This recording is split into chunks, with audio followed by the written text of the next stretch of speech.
Hello friends, मेरा नाम है सुमित और आप देख रहे हैं परफेक्ट एक्शन अकाउंटिंग सॉल्यूशंस। दोस्तों, आज की इस वीडियो में हम लोग बैंक रिकॉन्सिलिएशन स्टेटमेंट के एक नए टाइप के क्वेश्चन को सीखने वाले हैं। दोस्तों, सबसे पहले तो ये जान ले कि अभी तक हम लोगों ने बैंक रिकॉन्सिलिएशन स्टेटमेंट में क्या क्या सीख लिया है। दोस्तों, हम लोगों ने बीआरएस के चैप्टर में सबसे पहले सीखा कि when debit balance as per cash book is given, यानी कि अगर कैश बुक का डेबिट बैलेंस दिया हो तो किस तरह से आप बीआरएस तैयार करेंगे, किस तरह से आप बैलेंस एज पर पासबुक निकालेंगे, यानी कि इस पार्ट को हम लोगों ने सीख लिया है। क्लियर है। उसके साथ साथ दोस्तों हम लोगों ने सीखा कि when credit balance as per passbook is given, यानी कि पासबुक का अगर क्रेडिट बैलेंस दिया गया हो तब आप किस तरह से बीआरएस तैयार करेंगे, किस तरह से आप balance as per cash book निकालेंगे। क्लियर दोस्तों, यानी कि इस पार्ट को हम लोगों ने सीख लिया है। क्लियर है। यानी कि अभी तक हम लोगों ने जो भी क्वेश्चन सीखे उन सब क्वेश्चंस में आपको फेवरेबल बैलेंस दिया गया होता था। क्लियर है। लेकिन आज जो हम लोग क्वेश्चन सीखने वाले हैं उसमें आपको फेवरेबल बैलेंस नहीं दिया जाएगा, आपको दिया जाएगा अनफेवरेबल बैलेंस। अनफेवरेबल बैलेंस मतलब ओवरड्राफ्ट। क्लियर है। ओवरड्राफ्ट का अगर क्वेश्चन रहेगा तो आप किस तरह से क्वेश्चन को सॉल्व करेंगे। तो आज जो हम लोग क्वेश्चन सॉल्व करने वाले हैं वो है दोस्तों कि when credit balance as per cash book is given. ठीक है। जैसे कि हम लोग जानते हैं कि हमारा जो कैश बुक है उसका हमेशा डेबिट बैलेंस होता है, लेकिन कभी कभी क्रेडिट बैलेंस भी हो सकता है ओवरड्राफ्ट के केस में। तो when credit balance as per cash book is given, यानी कि कैश बुक का जब क्रेडिट बैलेंस आपको दिया गया रहेगा तो आप किस तरह से क्वेश्चन को सॉल्व करेंगे। तो चलिए दोस्तों, बिना समय गवाए क्वेश्चन को शुरू करते हैं।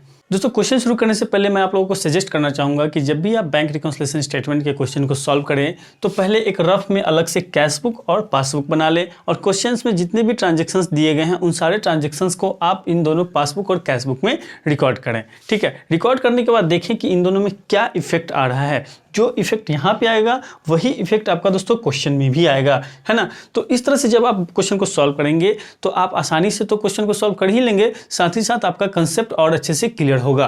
क्लियर दोस्तों। तो चलिए दोस्तों, क्वेश्चन शुरू करते हैं। क्वेश्चन आपके स्क्रीन पे है। ये क्वेश्चन मैंने किस बुक से लिया है, किस राइटर से लिया है, इससे कोई फर्क नहीं पड़ता है।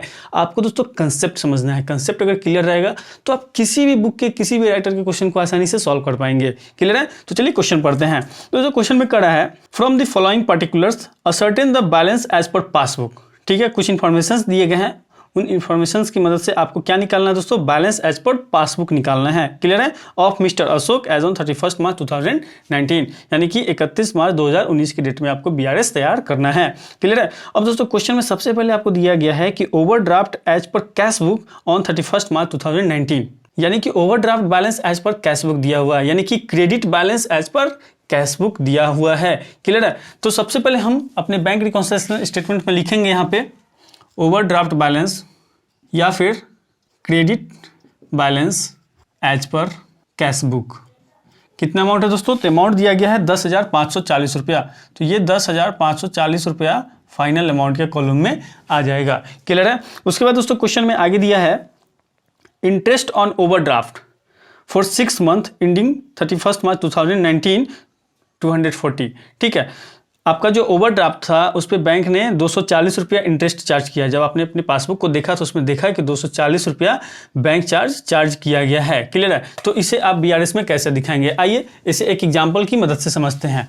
मान लेते हैं दोस्तों कि आपके कैश बुक में 1,000 रुपया ओवरड्राफ्ट है, यानी कि 1,000 रुपया क्रेडिट बैलेंस है। क्लियर है। ओपनिंग बैलेंस मान लेते हैं कि आपके पास कितना है कैश बुक में, 1,000 रुपया। उसी तरह दोस्तों आपके पासबुक में भी मान लेते हैं कि ओपनिंग बैलेंस 1,000 रुपया है। ठीक है। 1,000 रुपया डेबिट बैलेंस। कैश बुक में क्रेडिट बैलेंस होगा तो आपके पासबुक में डेबिट बैलेंस होगा। कैश बुक में अगर डेबिट बैलेंस होगा तो आपके पासबुक में क्रेडिट बैलेंस होगा। क्लियर है। ये हमने एज ए एग्जाम्पल लिया है, इसका क्वेश्चन से कोई लेना देना नहीं है। क्लियर है।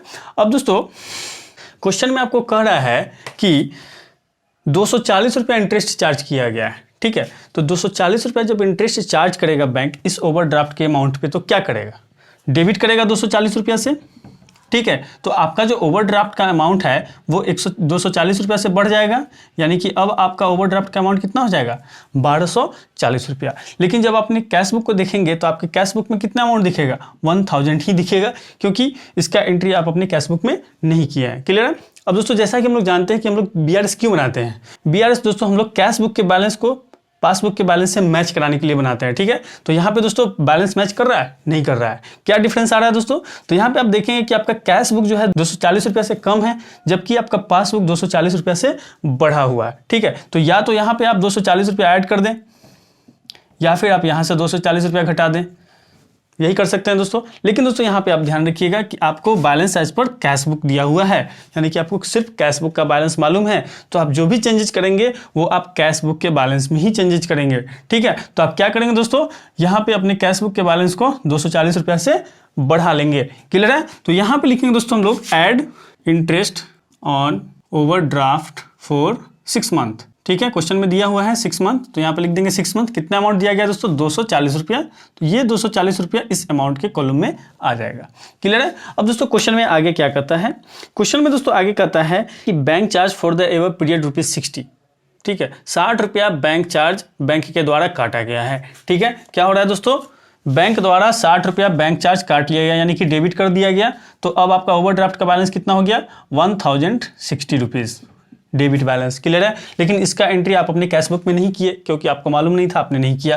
तो यहाँ पे क्या हो रहा है दोस्तों कि आपका पासबुक 60 रुपये से बढ़ा हुआ है और कैश बुक 60 रुपये से घटा हुआ है। तो हम क्या करेंगे दोस्तों, इसमें 60 रुपीज़ ऐड कर लेंगे, ठीक है। 60 रुपये ऐड करने से हमारा दोनों बैलेंस मैच कर जा रहा है। और दोस्तों 60 रुपीज़ हम कैश बुक में ही ऐड कर सकते हैं, पासबुक में नहीं, क्योंकि आपको यहाँ पे कैश बुक का बैलेंस दिया हुआ है, क्लियर है। तो 60 रुपीज़ हम यहाँ पे ऐड कर लेंगे, लिखेंगे add bank charges, charge by bank लिख सकते हैं यहाँ पे आप, ठीक है, 60 रुपीज़, क्लियर है। दोस्तों क्वेश्चन में आगे कह रहा है कि check issued but not presented for payment. आपने क्या किया दोस्तों कि एक चेक काटा 2300 रुपया का, 2300 का आपने एक चेक काटा, एक चेक इशू किया, वो चेक अभी तक बैंक में क्लियर नहीं हुआ है। तो इसका ट्रीटमेंट हम किस तरह से करेंगे। अब दोस्तों यहाँ पे ध्यान दीजिएगा, जब आप चेक काटेंगे, ठीक है, तो आप अपने कैश बुक में कहाँ पे एंट्री करेंगे, पेमेंट साइड में एंट्री करेंगे कि भाई हमने एक चेक काट लिया है 2300 रुपये का, ठीक है, यही करेंगे। अब इस चेक को काटने से आपका जो कैश बुक का बैलेंस है वो कितना हो जाएगा दोस्तों, ये बैलेंस आपका हो जाएगा 3300, ठीक है। बिकॉज ऑलरेडी ओवरड्राफ्ट था 1000 रुपया का, आपने फिर एक चेक काट दिया 2300 का, तो अब आपका बैलेंस कितना हो जाएगा, 3300 ओवरड्राफ्ट बैलेंस हो जाएगा, क्लियर है।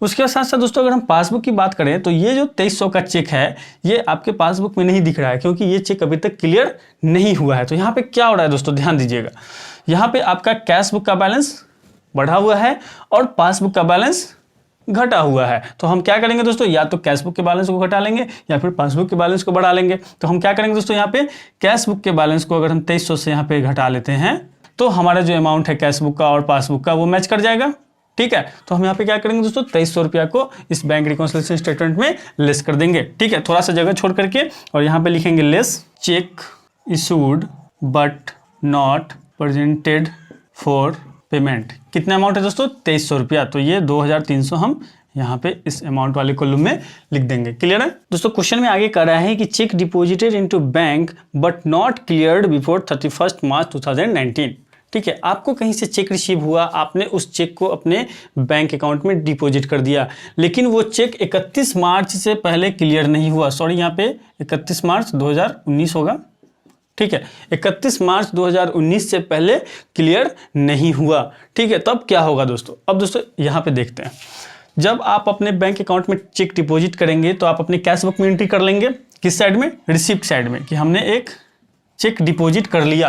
कितने अमाउंट का है दोस्तों, 4300 का, 4300 का चेक आपने अपने बैंक अकाउंट में डिपॉजिट कर लिया, क्लियर है। साथ ही दोस्तों मान लेते हैं कि यहाँ पे आपका कैश बुक का बैलेंस है 10,000 और पासबुक का भी बैलेंस है 10,000, क्लियर है। और आपने क्या किया दोस्तों कि 4300 रुपये का चेक अपने बैंक अकाउंट में डिपॉजिट कर लिया, ठीक है। तो ये 4300 का चेक डिपॉजिट करने से आपके कैश बुक में क्या इफेक्ट पड़ेगा दोस्तों, कैश बुक का अमाउंट बैलेंस जो है वो 4300 रुपया से लेस हो जाएगा, ठीक है। जब आप इसका बैलेंसिंग करेंगे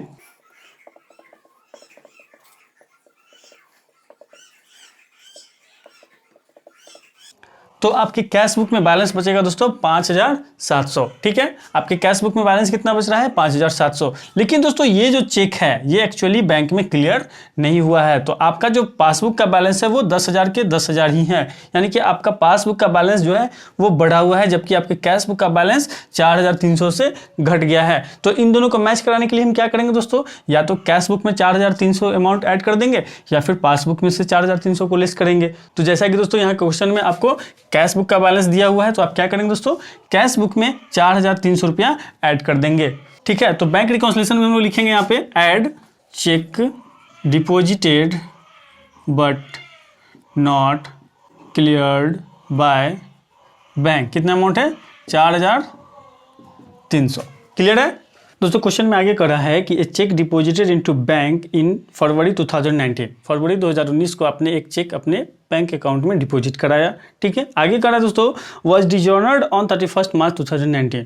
आपने जो चेक फरवरी में डिपॉजिट कराया था अपने बैंक अकाउंट में वो डिजॉर्नर्ड हो गया, बाउंस हो गया, तब आप इसे किस तरह से BRS में दिखाएंगे, आइए देखते हैं। दोस्तों मान लेते हैं कि आपके कैश बुक में 10,000 रुपया क्रेडिट बैलेंस है, यानी कि ओवरड्राफ्ट बैलेंस है। उसी के साथ साथ पासबुक में 10,000 रुपया डेबिट बैलेंस है, यानी कि ओवरड्राफ्ट बैलेंस है। क्लियर है। अब दोस्तों आपको एक 1,000 रुपया का चेक रिसीव हुआ, आपने उस चेक को अपने बैंक अकाउंट में डिपॉजिट कराया। जैसे ही आपने डिपॉजिट कराया आपने अपने कैश बुक में एंट्री कर लिया कि भाई 1,000 रुपया का चेक मुझे रिसीव हुआ। क्लियर है। ये एंट्री करने के बाद आपके कैश बुक में कितना बैलेंस बचेगा,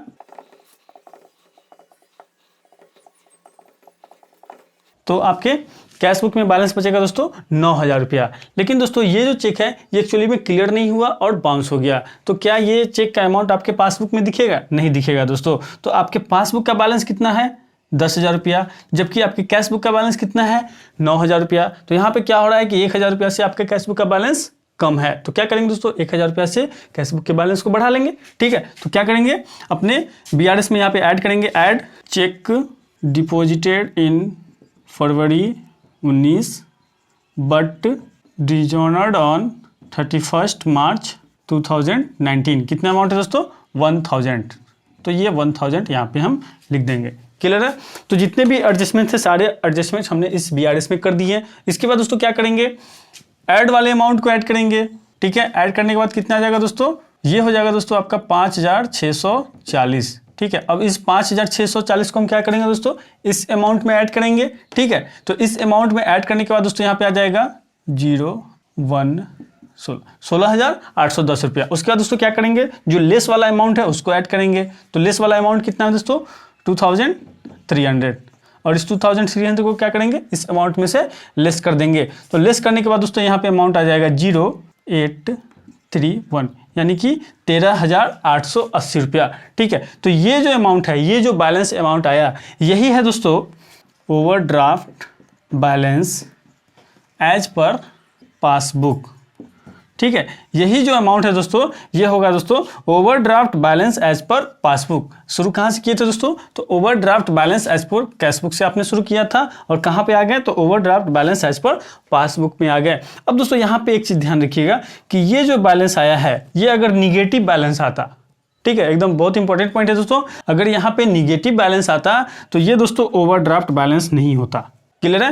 यानी कि ये जो बैलेंस होता है दोस्तों ये credit balance as per passbook होता। अभी जो बैलेंस है ये दोस्तों debit balance as per passbook है।